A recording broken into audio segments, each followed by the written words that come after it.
Oh, hi. Welcome back to Vibe with It.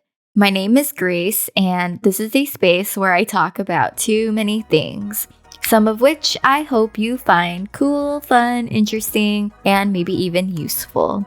Today, we're going to spend a bit more casual time together.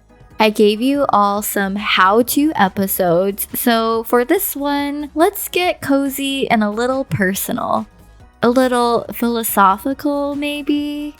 This was also a highly requested topic, so I'm super excited to share it with you.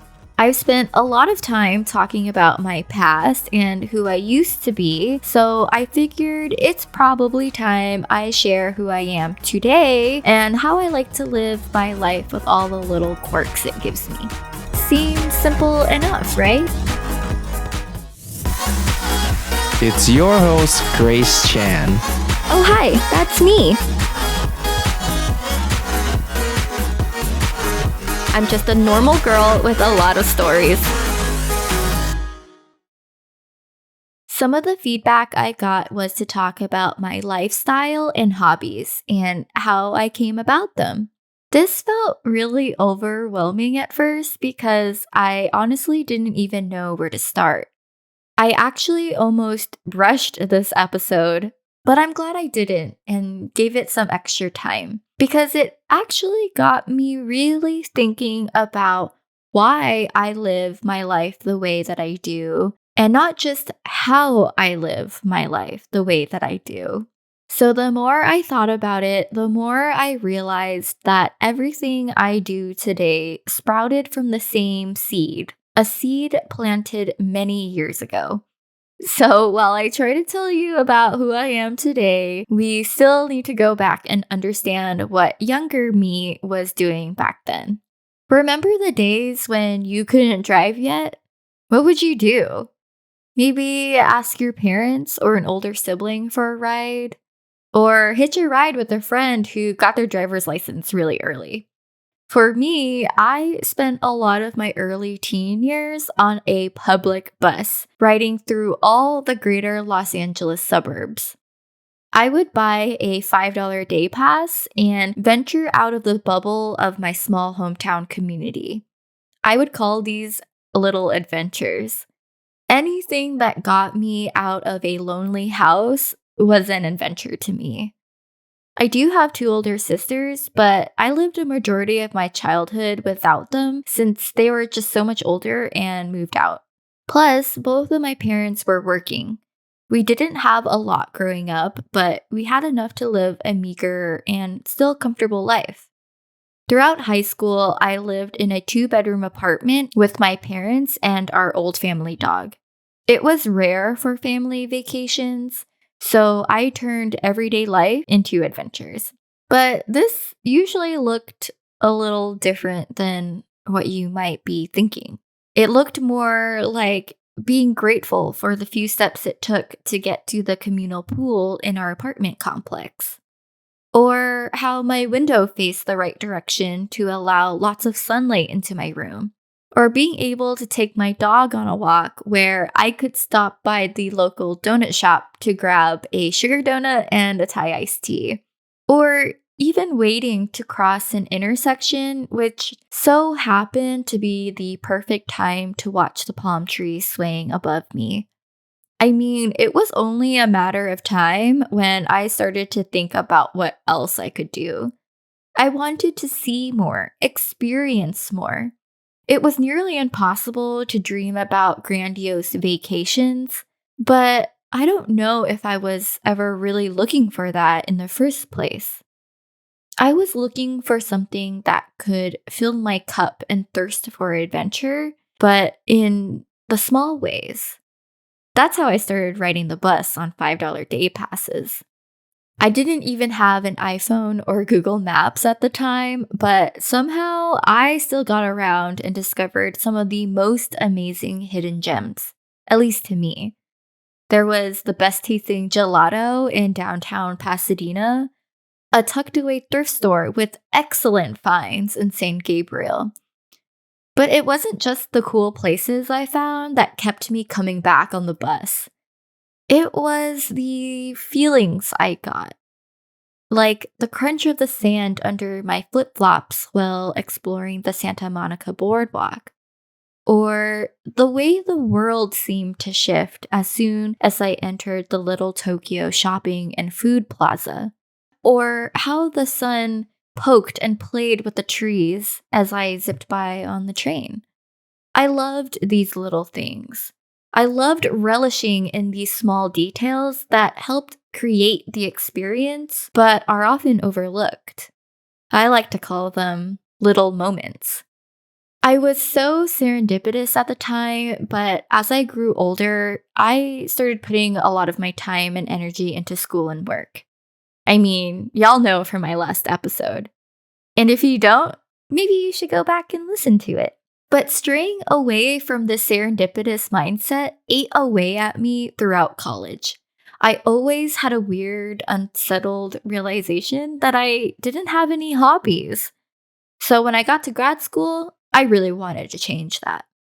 I lived in Washington State for my first grad program, so I was naturally lured into hiking because the outdoors were so much more accessible there for me. But also, hiking was a bit nostalgic for me, reminiscent of a familiar feeling I used to get. The thud of my boots on packed dirt and fallen leaves, the sound of the wind rustling through the pine trees, the soft buzz of insects in the heat of the sun. It was all so familiar. How do I explain it? I think it made me feel like I was a part of something special. I had to put in the work to experience a long awaited summit. It was like I had the honor to experience what nature had here all along. I just had to go and find it. And that's how I got hooked. And they say in this day and age, anyone can get addicted to anything because we are always striving to feel the way we felt the first time we did something. And this was so true for me. I wanted to go further and higher, pushing the mileage on my day hikes. And so I started camping, getting real down and dirty by living in the outdoors. Dirt under my nails and in between my toes. Whatever, I'm here for it. I was literally trying to be one with nature. And for someone who was really not athletic or outdoorsy whatsoever growing up, this was the most alive I felt in years. Being able to do this on my own 2 feet with my own 2 hands made me more grateful for my health, my abilities, and for the body that I have. And that's exactly how I started one of my favorite pastimes, backpacking in the wilderness. This is basically hiking and camping combined into one. You carry your entire camp setup, food, and most of your water on your back as you hike. And then you have to set up camp in an undesignated spot that you have to find yourself. There are risks of running into animals like bears or mountain lions. And yeah, you do have to use the bathroom by digging a hole in the ground or carrying around a pea cloth. But you do what you have to do. And that speaks to me. My life has never been straightforward, but I still had to make it here where I am today somehow.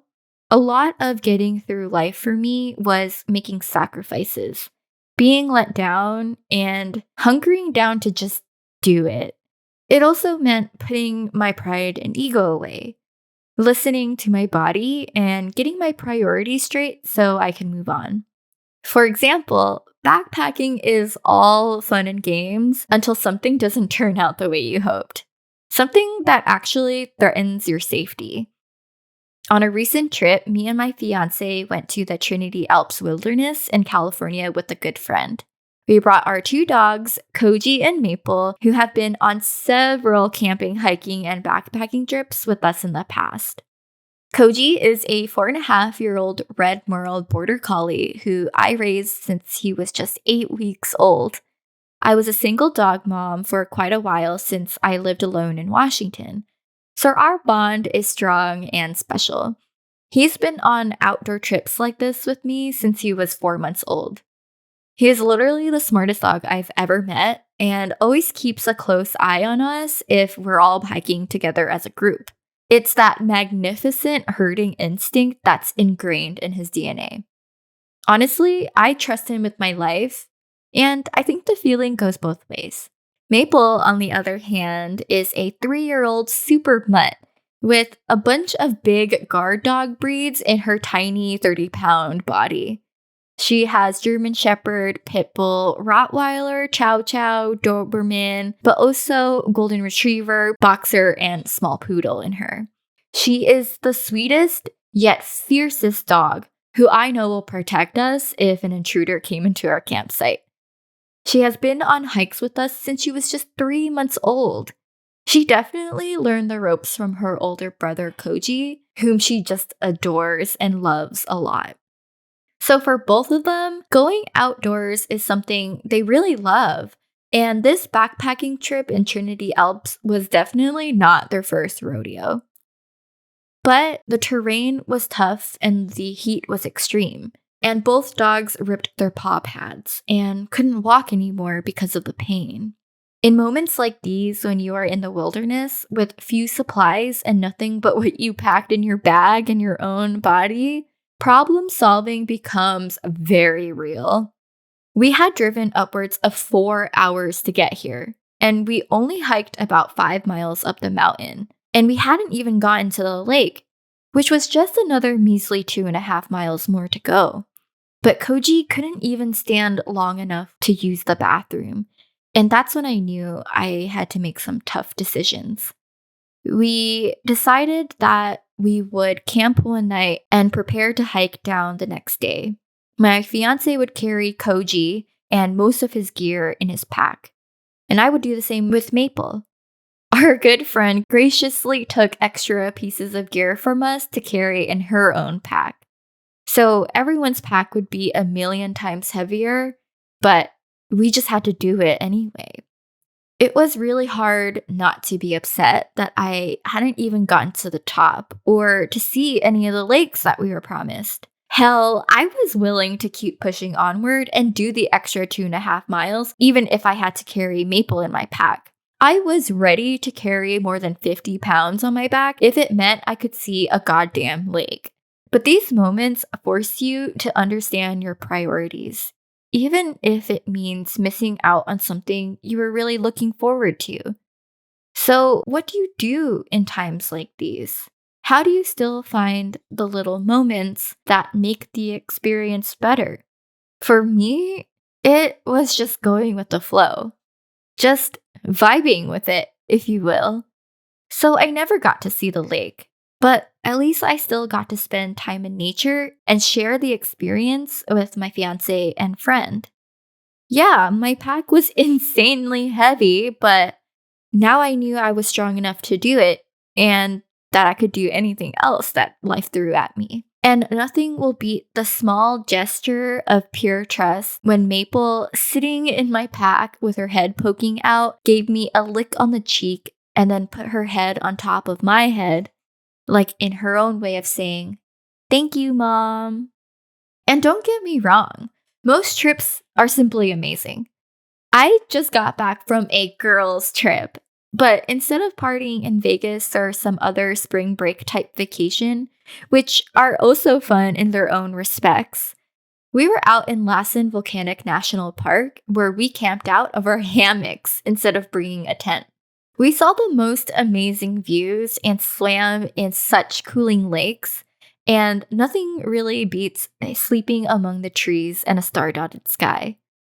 The trip was so fulfilling in many ways. I mean, just as a woman in the great outdoors, setting up camp by ourselves, fending off potential bears, and quite literally just surviving. And second, deepening a friendship in ways that become ingrained in your memory. For example, talks of growth, healing, relationships, but even to bowel movements and planning our bathroom breaks together. That's just something you don't get on the daily. But above all, sharing special moments together, like gazing out at a calm lake lined with trees and watching the sunset behind the mountains, is just phenomenal. Obviously, backpacking is hard, but it's so rewarding. Sometimes in the middle of a hard hike with a heavy pack, I do kind of hate myself in the moment. But getting to the top of a mountain or to a respite of a lake, the accomplishment and relief I feel can't be compared to anything else. It's through these little moments, the little things that I can hold on to, that makes the experience all that much better. And it feeds my inner child, the one who was always seeking little adventures with the little bit that she had. It's the wind rustling my hair and cooling off the sweat on my neck, the soft lap of the water against a rocky lake beach, or the crumpling of my sleeping bag as I wind down in the cool night air. And it's especially the way the moon shines on the dark canvas of the sky. You know what? I think this whole time I was trying to explain to you how I feel during these little moments, but I think I finally have the answer. It's the energy. It's the sweet, sweet buzz of energy that's put out by something as pure and whole as nature. Everything has a certain energy, a vibration, or wavelength, and nature sends me those good vibes, y'all. Have you ever spent so much time with someone that you kind of adopt their antics? Like the specific way they pronounce a certain word or a phrase they always say? It's just a natural thing when you spend so much time with someone. And for me, the more I spent time in nature, the more I became attuned with Mother Nature, planet Earth, Gaia. Okay, let's get something straight. I have a bunch of differing interests. My core self is a scientist. I love science and spent a lot of my life in it. I believe in the scientific method, and I think everything has a scientific explanation. But as much as I'm a scientist, I'm also a supernaturalist. I do believe in the extraordinary, the paranormal, and a greater being such as the universe. Mother Nature herself is a force to be reckoned with. I've had to learn all about her as a student at one of the world's renowned institutions for oceanographic, earth, and atmospheric sciences. So, yes, I do know about prevailing winds and ocean currents and yada yada, but it is special to realize and understand how all of that is connected to each other. And it's pretty magical. Even before I realized it, I was keen on energies. My therapist always called me an empath, and I wasn't sure how I felt about it. Maybe because I wasn't aware of it yet. Or maybe it's not so much that I can feel other people's emotions immediately, but I can feel their energies. And whether it be good or bad, I let it imprint on me. I feel the energy of people, animals, and even plants. But I can also feel it with music, paintings, and poetry. Ironically, I even studied bioenergetics for my graduate work, which is an indisputable piece of scientific research. Even at that level, I wanted to understand how energy is produced. It took a while for me to understand it, but everything does have its own energy, its own wavelength and feel and intuition. Have you heard the term crystal girl? Oh boy. Yeah, that's me. I got sucked into the crystal world and became a hardcore crystal girl. Crystals did a few things for me. One, they were so irresistibly intricate, a beautiful reminder of what Earth can create under the right circumstances. And all of it was explained with chemistry and physics, which of course I appreciate very much. And two, they all have certain intentions, and I got hooked on being able to use different crystals for those different intentions. No, I don't actually think the stone itself does something to change your life, but I liked being able to set my own intentions for each specific crystal, which would also give me a visual representation of what I'm working on or hoping for. For example, my favorite stone is amethyst. It's a great stone, and it's my favorite color, which is purple, by the way. I have a bunch of it everywhere in my house with the intention to maintain a serene household, a hearth and home. I have it by my bedside to encourage better sleeping habits. And I put small chips of it in my locket necklace to keep anxiety at bay. And I always have it on my altar for intuition. Yes, you heard me right. An altar. You might be thinking, is she making deals with the devil? Blood sacrifices? Is she a witch?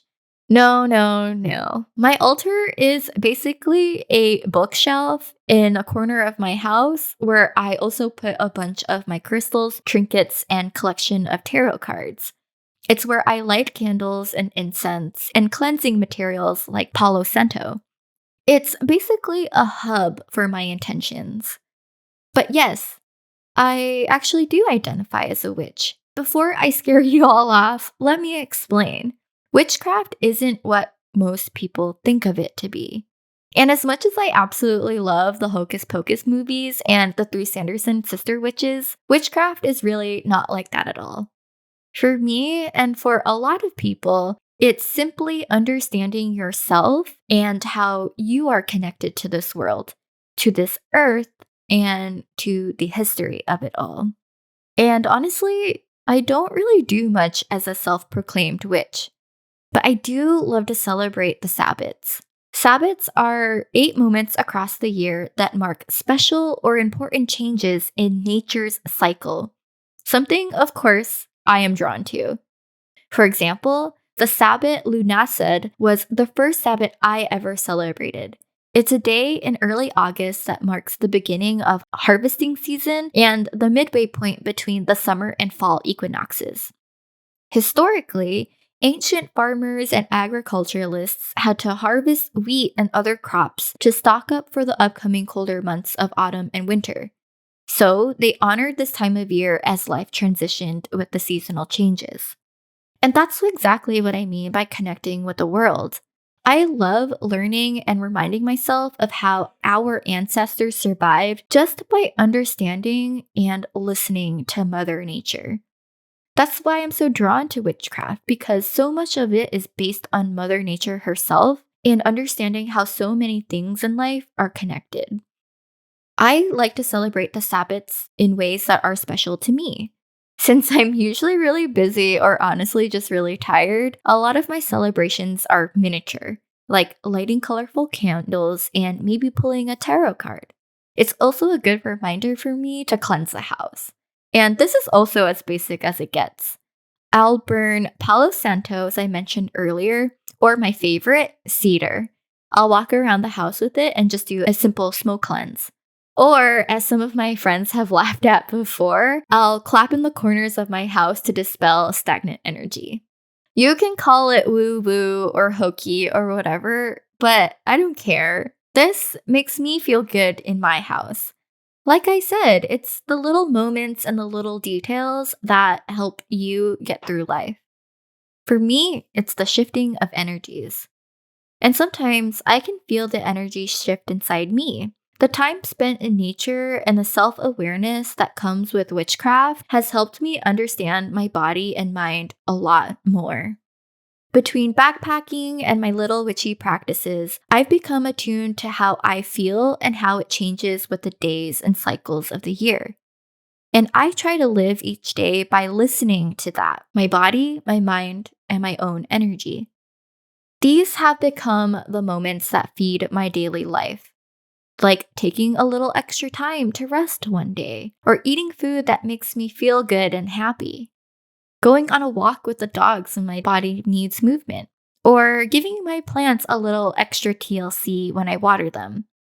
By now, I bet you're envisioning me as this weirdo, outdoorsy witch girl living out of her hammock wearing khaki pants and collecting rocks. And maybe I am a little bit of that. But in reality, I wasn't always like this, and I don't think I necessarily come off as this all the time either. You know, the amount of times I've gotten, "You're outdoorsy? I didn't expect that," gaslit me into thinking, maybe I'm not outdoorsy. But what I'm trying to say is that if you've been wanting to try something new, then go do it, even if you feel like you don't fit that stereotype. When I started backpacking, I had long, done up nails, mega volume lash extensions, and my dark Asian hair was bleached entirely blonde. I wear makeup and I like to wear cute clothes, even while camping, and I like to wear a lot of jewelry. I do care about how I present myself, and I still do my nails and even get lip fillers. A lot of what I just described is not your stereotypical outdoorsy woman, or your stereotypical scientist, or your stereotypical witch. I mean, I grew up in a really Christian household, for God's sakes. Pun intended? But whatever. I am so glad I don't fit any of those stereotypes. It is so freeing when you can do whatever you want without the fear of stereotypes. And I think that's something I hope you get out of this episode. Who cares what other people think of you? Everyone will make assumptions about who you are no matter what you look like, how you present yourself, or what you do for a living. Why keep yourself in a box that society put you in? You could be experiencing so much more and feeling things so much more deeply. Society makes us feel like we always need to be productive, making the most money, doing the biggest things, and living the perfect life. We all know that society is toxic, and it creates a mold that we all try to fit ourselves into. But why? Why do we try to fit a mold that isn't a one-size-fits-all? So let me challenge you. I challenge you to try something new and find those little moments in life that can fill your cup. This is not me trying to force the outdoors on you or to convert you to witchery, but instead, I want to inspire you to try viewing life in a different lens. Try something that you've always wanted to try, but never really got the chance or courage to. And look for the little things. Life doesn't always have to be about the grandiose. It really is just about the things that make your heart smile. Okay, this weirdo outdoor witch girl is done rambling for now. What are the little moments you treasure in life? How do you keep seeking that? And was there something you've always wanted to try that you might actually consider now? If you're on YouTube, let me know in the comments. Let's connect. I would love to hear your experiences. If you're on Spotify, let me know in the Q&A. And don't forget to answer my poll. You help me decide my next few episodes, so thank you very much. On both platforms, you know the drill. Like, subscribe, and share with everyone you know so that this pod and channel can reach as many people as possible. It really means a lot to me, and I appreciate you all so much. Stay cool and hydrated out there, friends, and find the things that make your heart smile. Till next time, cheers!